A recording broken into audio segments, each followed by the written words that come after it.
Hello बच्चों, तो चलिए इस प्रश्न को पढ़ते हैं। दर्शाए गए परिपथ में 2 ओम प्रतिरोध में प्रवाहित धारा ज्ञात कीजिए जबकि स्विच एस बंद हो। तो यहाँ पे देखो ये परिपथ दिया हुआ है और हमें 2 ओम वाले प्रतिरोध में जो धारा है वो बतानी है क्या होगी। तो प्रश्न में आगे बढ़ने से पहले इस प्रश्न से संबंधित जो मुख्य अवधारणा है उसकी हम चर्चा कर लेते हैं। तो यहाँ पे देखो मुख्य अवधारणा क्या हो जाएगी। ओम के नियम से हम जानते हैं, ओम के नियम से जो हमारे पास विभवांतर V है वो किसके बराबर आता है, धारा गुणा में प्रतिरोध। ठीक है, यानी I गुणा R हो गया। तो अब देखो इस परिपथ में हम क्या करते हैं, पहले बिंदु अंकित कर लेते हैं। ठीक है, तो बिंदु अंकित करने का मतलब क्या हो गया, ध्यान से देखना।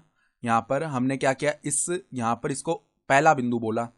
तो अब देखो पहले बिंदु से इस बिंदु की बात करेंगे तो बीच में कुछ भी नहीं आया, सीधा का सीधा तार है, तो ये भी पहला बिंदु ही हो गया। ठीक है, फिर यहाँ पे बीच में बैटरी आ गई तो यहाँ पे ये पहला बिंदु नहीं होगा, इसको हमें दूसरा बिंदु बोलना पड़ेगा। ठीक है, फिर दूसरे बिंदु से हम ऊपर जाएंगे तो यहाँ पर बीच में कुछ भी नहीं आया तो इसको भी हमें दूसरा बिंदु बोलना है।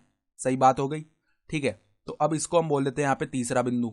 तो तीसरा बिंदु, फिर देखो यहाँ पर जब स्विच बंद होगा तो स्विच बंद होने का मतलब क्या है, ये तार पूरा हो जाएगा और ये भी क्या है, तीसरा बिंदु ही आ जाएगा क्योंकि बीच में कुछ भी नहीं आ रहा। स्विच है तो स्विच का तो कुछ नहीं होता, यहाँ पर कोई प्रतिरोध या बैटरी तो है नहीं। ठीक है, तो ये भी तीसरा बिंदु हुआ।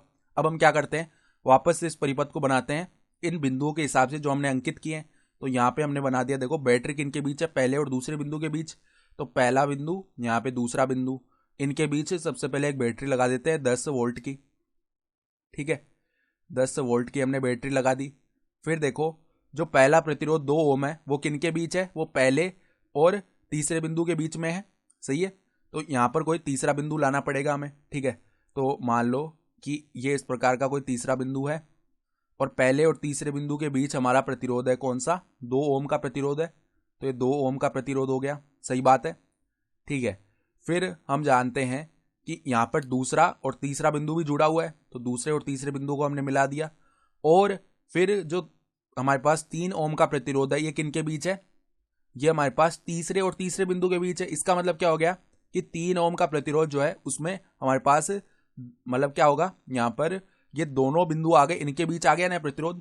इसका मतलब क्या हो गया कि ये बिंदु तो शॉर्ट हो गया, मतलब ये प्रतिरोध जो है इसको हमें नहीं लेना है। ठीक है, तो यहां से जो धारा जाएगी वो I इस प्रकार जाएगी।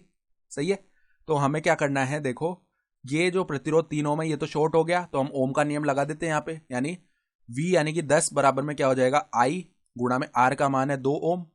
सही है, तो यहाँ पे I का मान कितना आ जाएगा, जो धारा बह रही है वो आ जाएगी 5 एम्पीयर। ठीक है, और 5 एम्पीयर ही हमारा उत्तर हो जाएगा। तो आशा करता हूं कि आपको ये प्रश्न समझ में आया होगा। धन्यवाद।